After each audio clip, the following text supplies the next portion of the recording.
Okay, it looks like I am live. Hello and good Sunday morning to you, YouTube. Thank you so much for tuning in. I know it's super early. I know probably a lot of people may not tune in, but please catch the playback and play it all the way to the end, okay? All right, so this subject here, let me make sure I sound okay. I'm going to pull this up. I got to make sure I sound okay. I don't think anyone in the building just yet. But when you come in, if you have not hit that like button, please make sure you hit that like button for me. Make sure you tap that like button. Make sure you subscribe to the channel and become a member of the Talk Nation family if you have not just yet. Okay.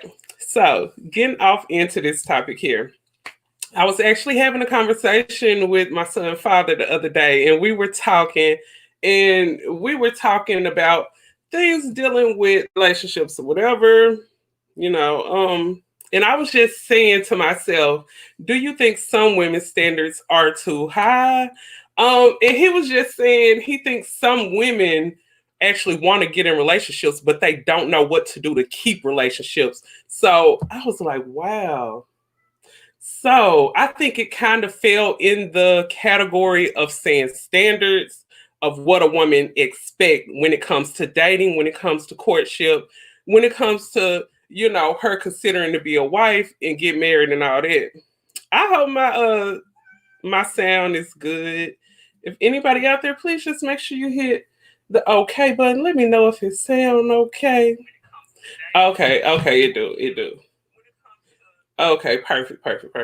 So yeah, I was just thinking, when it comes to standards that we set for dating, when it comes to the standards that women set for dating, sometimes we just feel like all you need in a relationship is us. And it's so much more than that. It's so much more than that.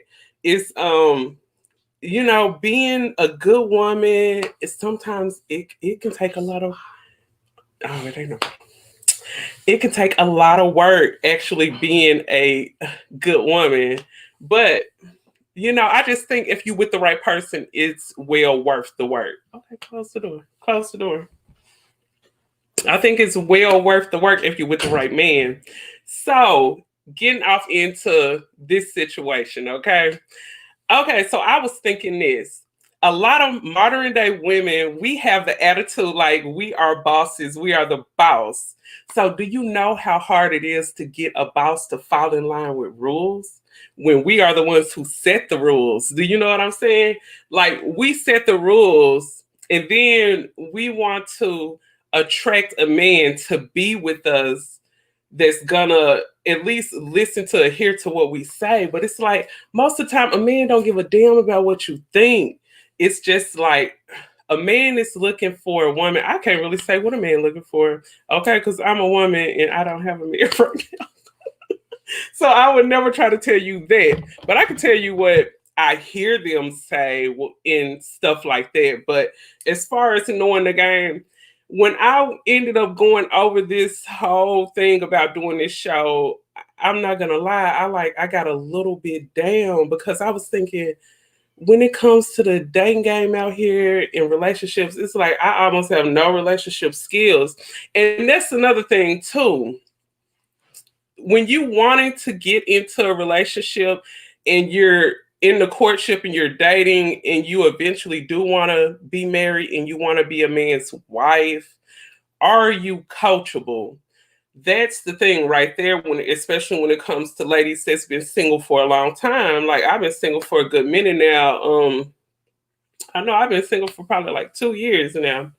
So getting in a relationship and having to I'm not gonna say having to because I'm making it sound like it's hard, but it is kind of hard. You know what I'm saying? It is kind of hard.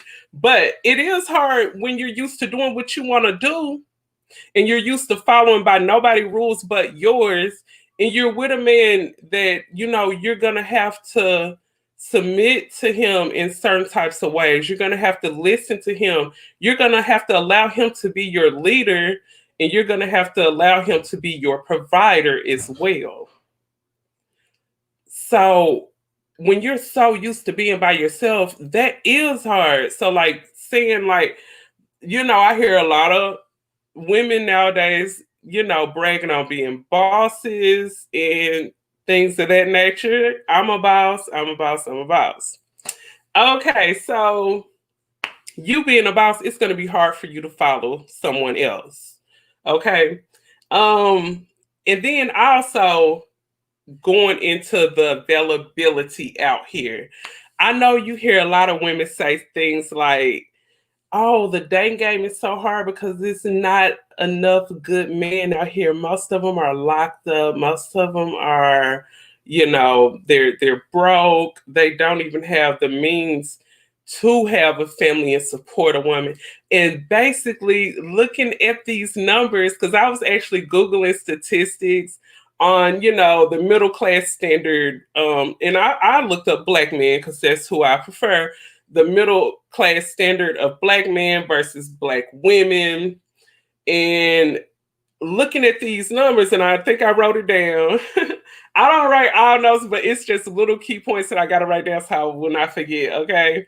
So looking at the fact that 64% of black men are actually in the middle class range. That's something I didn't know.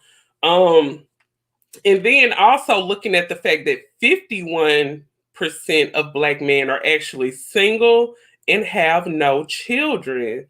That means they're not married and they don't have any children. That's 51% of black men. So when I looked at that, I was like, wow, so it is some availability out here when it comes to a black man wanting to date a black woman.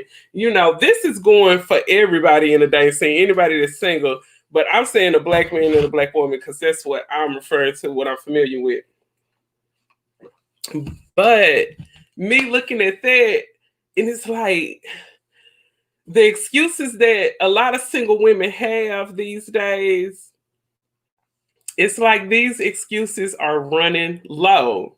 And that made me start thinking, this game is changing up a lot. It's changing up and it's switching up on us. So it's time for us to switch up our mindset.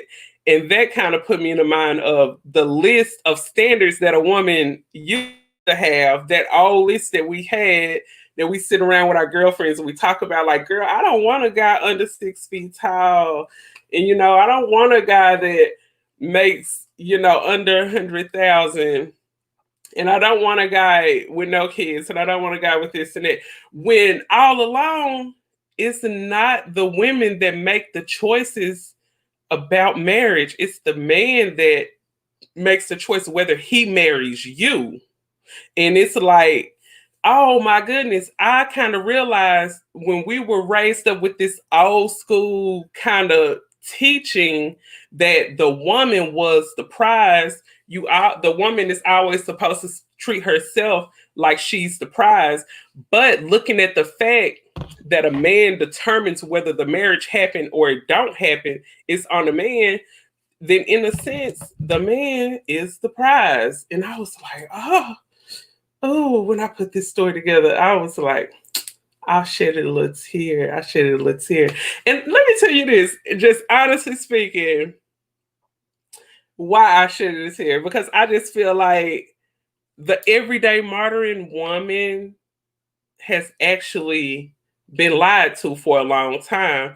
We were always told that we can have it all. We were always told we can get out here, have the career, and get the big house, find the the right man that pull up on a chariot horse will put us on and take us away. We were always told that we could have it all. We can have it all. But it's not, that's really, really not the case.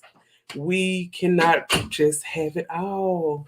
And putting it all in the category of he is the one that determines whether we get married or not. There's a lot of black men. What's up with you, Mr. Walls? Let me put this on the screen so I can read it here. Good morning. I hope you hit that like button. Okay, Mr. Fashawn Walls, he ended up saying there's a lot of black men out there, but the women aren't picking them. A lot of women are unrealistic, which explains why they're single. A lot of, you hit my spirit with that one. Okay, a lot of society has lied to those women, which is another problem. Oh, and that is so true, Mr. Walls. Society has lied to them, and it's leaving women in a state where we feel like we know it. We feel like we got to figure out, but we don't know a damn thing. That's the sad part about it. We don't know. We don't know what's going out here.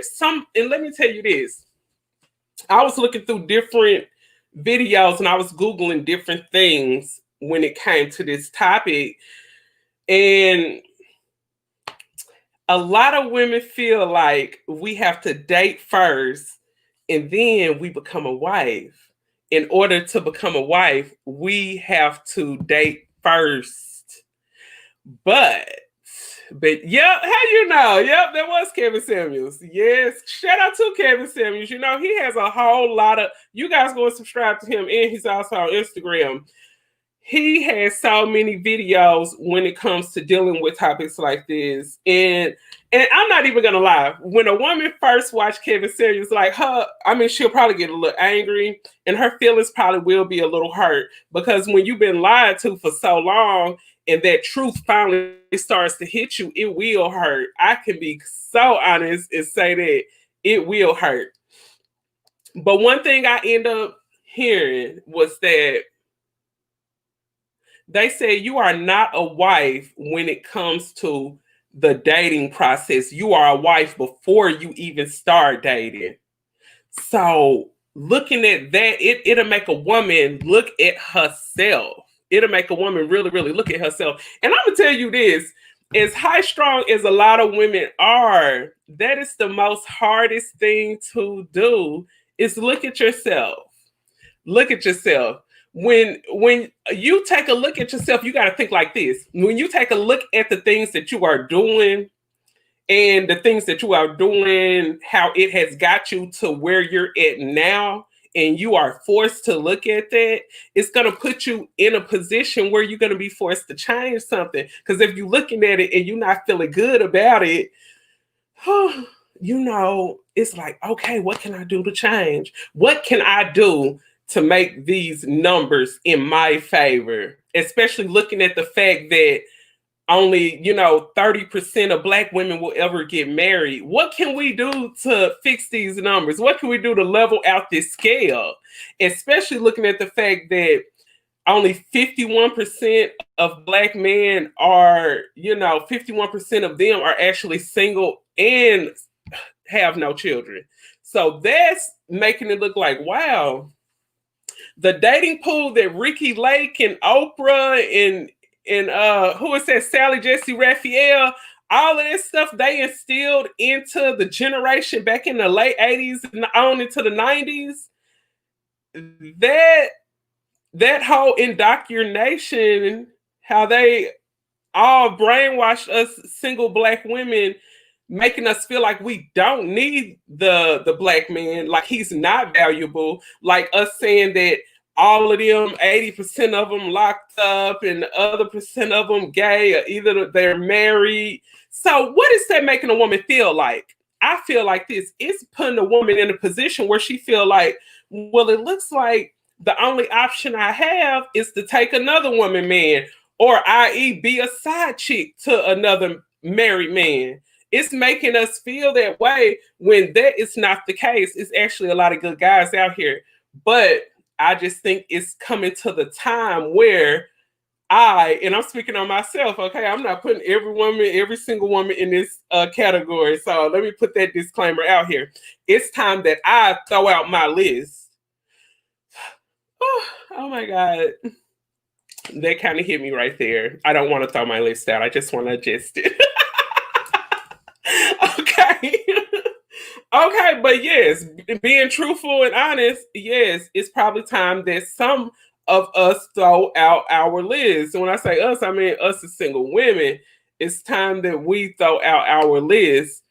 So that's something that can be a bit, make us cringe a little bit. Like, I don't want to throw out my list because I feel like I throw out my values. You're not throwing out your values. You're adjusting yourself to be someone's wife. Like, and that's hard, especially like going back to relationship skills, if you were not raised in a house where there's a husband and a wife, like your mother and father were married, or let's say if your dad wasn't around and your mother met a good man and he was her husband, if you grew up seeing this, it will be easier if your mother was a good wife and you actually were able to be under her and see what a good wife does. But you know, like me, I was raised in a single parent home. I mean, she had different guys that she was married to a few times, but I wouldn't say I seen a good example of what a husband and a wife was supposed to do and how it was. So what can us as women do? I would say starting for one is get good women around you. Women, even if she was divorced before, a woman that has been a wife before, a woman that is currently a wife, being around women who have good wifely traits, being around those type of women and look at how they move, how they talk, how they dress, how they treat their man. When you look at that kind of stuff, it can kind of heighten your chances of seeing what a wife is supposed to do. But it's like not having any relationship skills and your list is an arm long, that doesn't really match up. Because it's like this, looking at the fact that it's a lot of single women out here. You know, it's a lot of single women out here.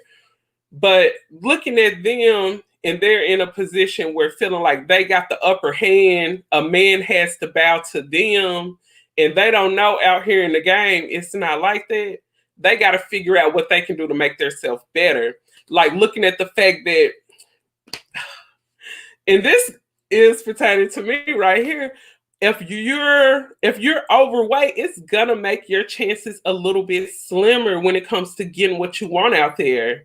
As in, a woman being single and by herself, yes, she can get out here and have a good life for herself, and she can have a good life for her kids if she make a decent amount. But don't you know? I think only don't let me get this number wrong. It's a very small percentage. Okay, here it is. Only about 20% of Black women, or a little less than it, live a middle class life. And it's going to be much, much easier to live a middle class life if you have a good man. If you have a good man, it'll be much easier to live that middle class life. So, looking at the facts that it's things that we got to adjust. If you are not coachable, like when he was saying, when I heard this man say, if you're overweight, you're coming to the table letting a man know what you see is what you get. I will only get fatter. Things are not going to get any better. So it's like you're coming to the table in the sense of presenting what this man is going to get. And if he look at that and it don't look good, he's not going to pick that. If you say stuff like, oh, everybody know I got an attitude, that's just me. Hey, I got an attitude. A man is not going to accept your bad attitude. Like a man not going to be trying to adjust stuff like that. If you come to the table with a bad attitude, that for one thing, it's going to make the relationship so rocky. It's going to be in a situation where like the police will have to be called, and a lot of drama. A lot of drama comes along with those bad attitudes. So I just think when a woman's single for so long and she don't have anybody around there coaching her, and the coach, you know, you meet a man that you like and a coach try to come in and coach you, you're gonna be like, I'm not doing that. What you talking about? You can't tell me nothing. You can't tell me nothing. When it's in a situation like you feeling like can't nobody tell you nothing, well, you end up by yourself. Oh. And I feel like I'm sitting here talking to me, but I'm just on YouTube talking because I feel like I'm talking to myself. I feel like I'm talking to myself. I don't have a bad attitude though, but when I was young, I was a little more turned up. But as I got older, I'm sorry I keep messing with my hair, but I just see that little part is sticking up. Okay, there you go.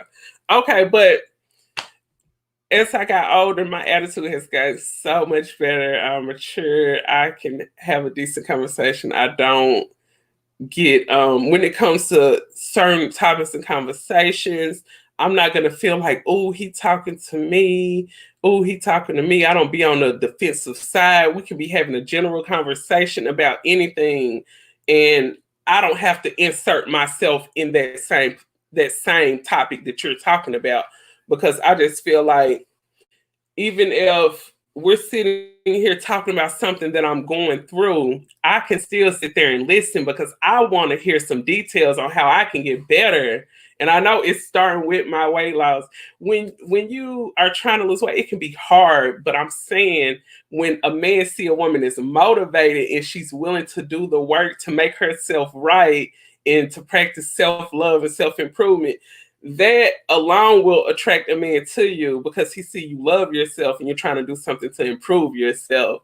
So when you're in a situation where, like, you're trying to attract a husband, a good man, he got to see that you're willing to work on yourself. Because if you're willing to work on yourself and get yourself to where you want to go and look how you want to look, he's going to think, wow, she will try extra hard to work on this relationship as well. She will go, as they say, go hard for her man. So, self-improvement is the key. Self-improvement is the key. I'm so glad that I did this, because I can admit I don't have any relationship skills, and it's just like, I'm looking at myself, in my late 30s. My next birthday in March, I'll be 40. So it is way past time, but better late than never. Better late than never, okay? But never late is better, okay? Never late is better. Okay, so going off into the next thing. Okay, so when it comes to that list that a woman have, especially a woman that says she want a man to make over 6 figures, he can't have any children, he has to be over 6 feet tall, just he got to have a big peen, he got to do this and do that. Cut all of that out. Don't you know? Only 5%. Only 5% of men have that, especially when it comes to black men too. Only 5 out of 100 black men make over 6 figures. When I was looking at that, I was like, wow. So a big majority of black men are in the middle class. That's 64% of them are in the middle class, but only 5% of them in the United States make over 6 figures. So looking at that, it really puts you in the point where you have to make some adjustments on what you expect, what type of guy. Hello to whoever just entered the building. Make sure you hit that like button. Make sure you become a member of the Talk Nation family if you have not. But looking at that number, it make you look at stuff like, oh, I really got to make some adjustments to this list that I have, this list of the perfect man that I always told that I should have. When I was a little girl, I was always told, I could get my career and live like this and live like that. And a perfect man is going to pull up on a chariot. He's going to pull up in a Lamborghini, a Porsche, or a Mercedes, and he's going to drive me off in the sunset. I got to adjust that list, because looking at these numbers that only 5 out of 100 men will have 6 figures, be 6 feet tall, and, and look this particular way, he got to have a square, refined jawline. He has to have a full beard, he has to have a nice build, a six-pack. It's only 5 out of 100 men that have that. So looking at that, that's gonna make you have to adjust yourself. And then looking over into this situation about the whole topic, when you're out here in the dating field, another thing that will lower your chances of getting that good man to beating the statistics, something that will lower the value, is if you have previous children. Now, there's 2 ways that a woman can become single with children, okay? And the first one is what people would consider in a category as a single mother. The woman who was married, the woman who was, in a marriage and she ended up producing her child within that marriage. And then you have the woman on the other side, the woman who was not married and just produced through a relationship that is no longer. So it's those two different type of categories. And if you're in that second one, that second category, if you just made children within a relationship and you were never married, that kind of lowers the bar for you out there. So I think if anybody run across this video and you're a young woman, you haven't had any children, really take that into consideration. Stay on your birth control and practice the precautions that it takes not to get pregnant before you are in a marriage. Because I just think if you're in a union, hold on.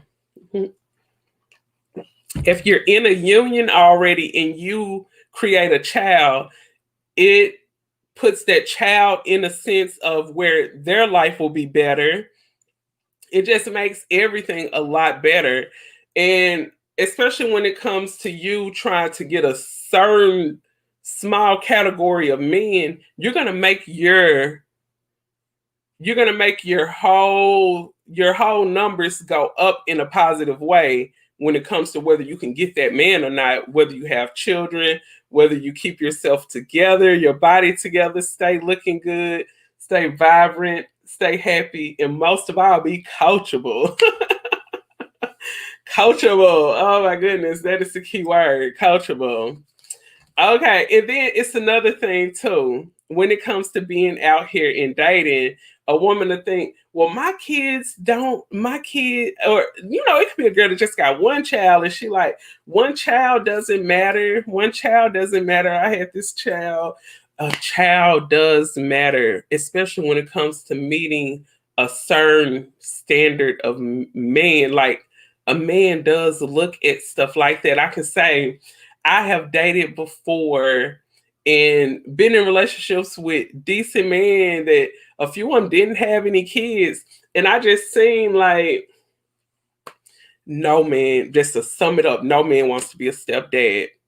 And it goes back to even in nature, the lions, when a male lion get with a female lion and that female lion has cubs, he go in and take out all of them just because when he get with this woman, he want to have his own kids with her so much that he will take out all the kids away from Earth when he get with this woman, because even the lion don't want to be a stepdad. I'm like, oh my God. When I looked at it like that, it just made me feel like, well, you know what? I'm just going to wait about 5 more years and my youngest son will be grown. So I'm just going to wait until I try to pursue something like marriage or something.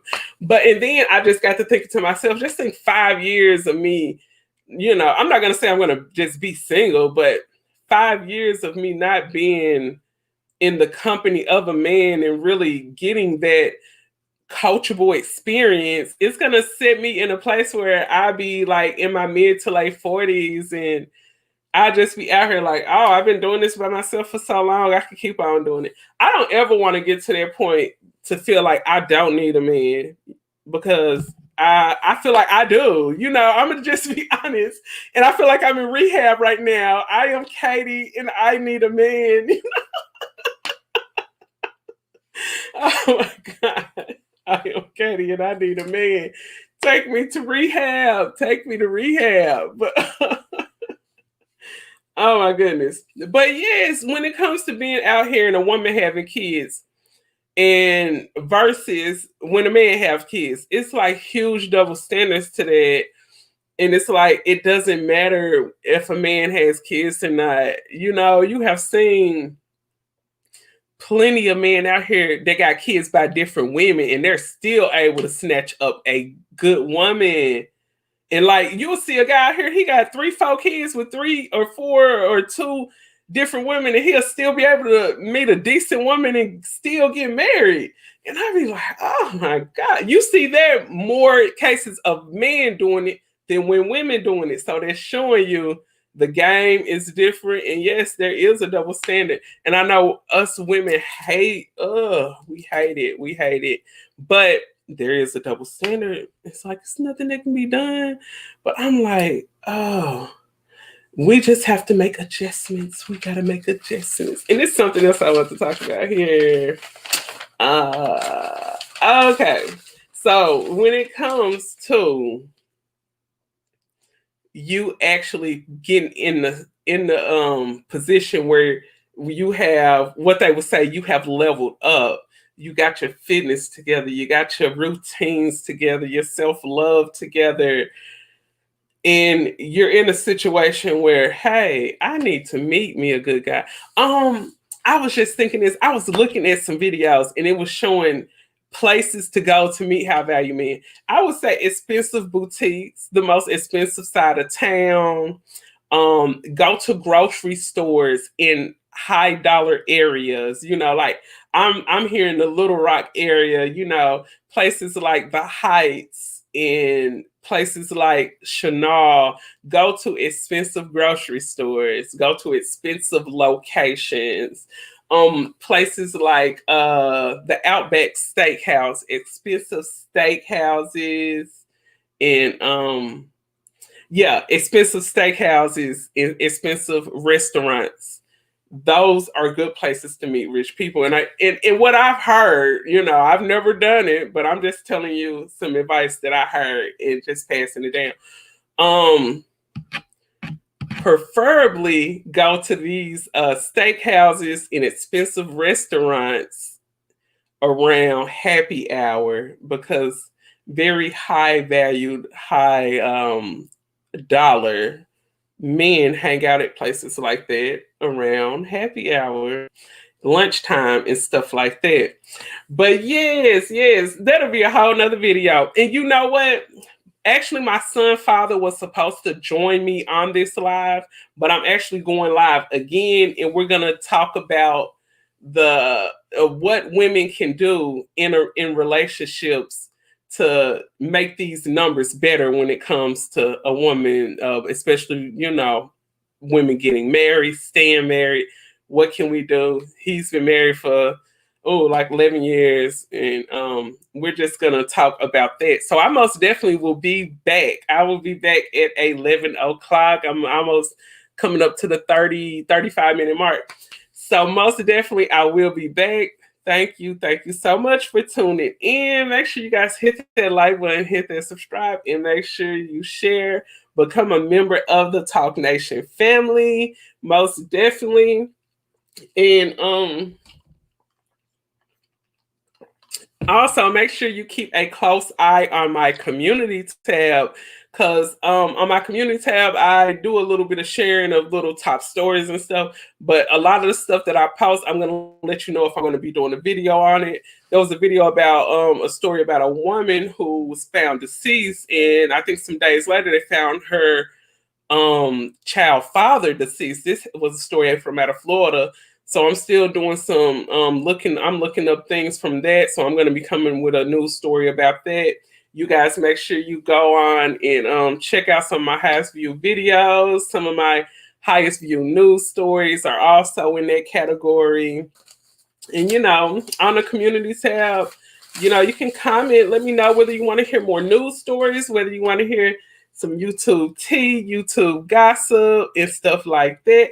Oh, speaking of YouTube tea, okay, I'm gonna come with a right now. I'm not gonna go nowhere. I'm gonna come with a little bonus. Okay, this a little bonus, a little treat right here. Okay, so you guys know that Tasha K ended up putting out the trailer of the Surviving Jaguar Wright situation.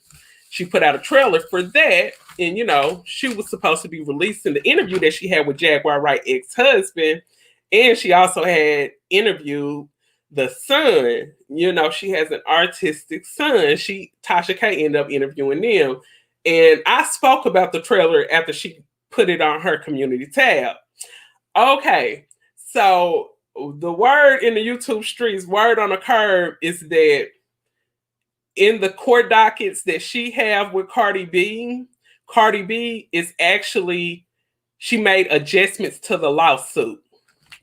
Cardi B actually made adjustments to the lawsuit, and she added QB Studios to the lawsuit. So it said that she let Star Marie off of the whole lawsuit, and she's zooming in on Kiwi Studios. And as you guys know, Kiwi Studios is Tasha K's husband business. That's his LLC. But it was a video I was watching, and it was a YouTuber. I cannot remember his name. If I can go back and I'll drop the link to his video. But he was just saying a lot of YouTubers need to seriously think about it, especially after you get monetized and stuff like that, and you get a little big. Seriously thinking about turning your YouTube into an LLC. All you have to do is apply for the LLC. It's a fee. I'm not for sure what it is, depending on what location you're at. But it's so serious that you get an LLC, because if you were to get in a situation where like a person feel like you're defaming their character, they won't be able to go after you and your assets. They won't be able to take your money, your car, or anything that you may get. They will actually have to go after and sue the LLC. So it's like she going after that. So I'm feeling like I was watching another YouTuber, and I ended up hearing them say maybe she's holding back the interview because she wanna wait to drop it until after this Cardi B lawsuit is all wrapped up and settled. So I'm thinking, is that the reason why we haven't seen Surviving Jaguar Wright? And big shout out to Jaguar. You know, Jaguar, she seemed like she got a real good heart. She seemed like she been hurt a lot, in the industry and throughout life, and she's went through some traumas and stuff like that. So, my heart goes out to her, and I just think, when you create an energy in a field where you're going after other people, it's gonna come a time where people go after you too. So that's how that goes. That's just how it goes. But shout out to Jaguar Wright. I wish her the best. I wish Tasha K the best. Tasha is a very talented woman, and Tasha is on her stuff. Tasha be on her stuff. No matter what a person try to say, like, oh, she's phasing out and she's not hot. Everybody had a up and down moments. But it's the steadfast people that work hard to stay in the game.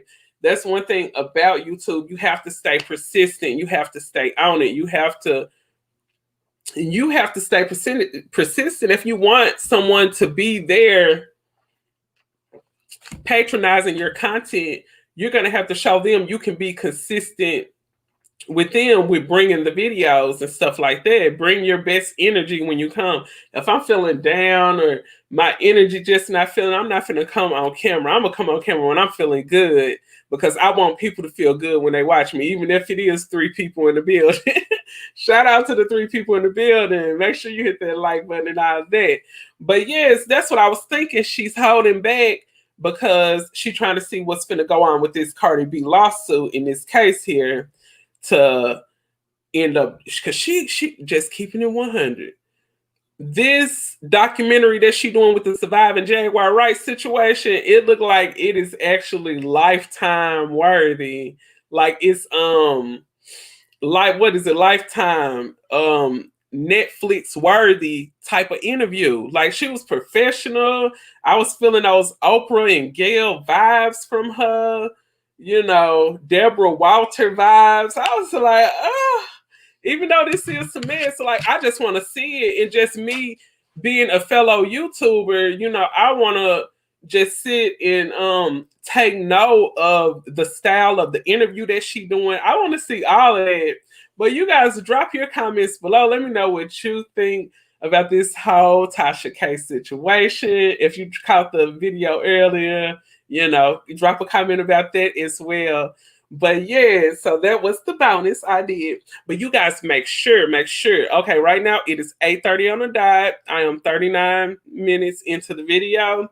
So at 11 o'clock, I most definitely will be going live, and I will have my special guest. So you guys make sure you stay tuned. We'll be talking about, more relationship type of stuff. So you guys most definitely don't want to miss that. What's up, whoever entered the building? Make sure you hit that like button. Make sure you hit that subscribe button if you're not a part of the family. And I will be coming back at 11 o'clock. So make sure you stay tuned. I'm going to go ahead and make the thumbnail and everything, and I'm going to share that out. I will be back at 11 for sure, for sure. And when I come back, I'm going to be having on the same shirt. So don't say nothing about me wearing the same clothes. It's one day, okay? But yes, most definitely. I will be back. And as usual, I love you, YouTube. I love you, Talk Nation. Thank you so much for your support. You can be anywhere in the world, but you here listening to me right now. And I really appreciate and thank you for that. And I am signing out. Katie Talk 101. See you at 11 o'clock.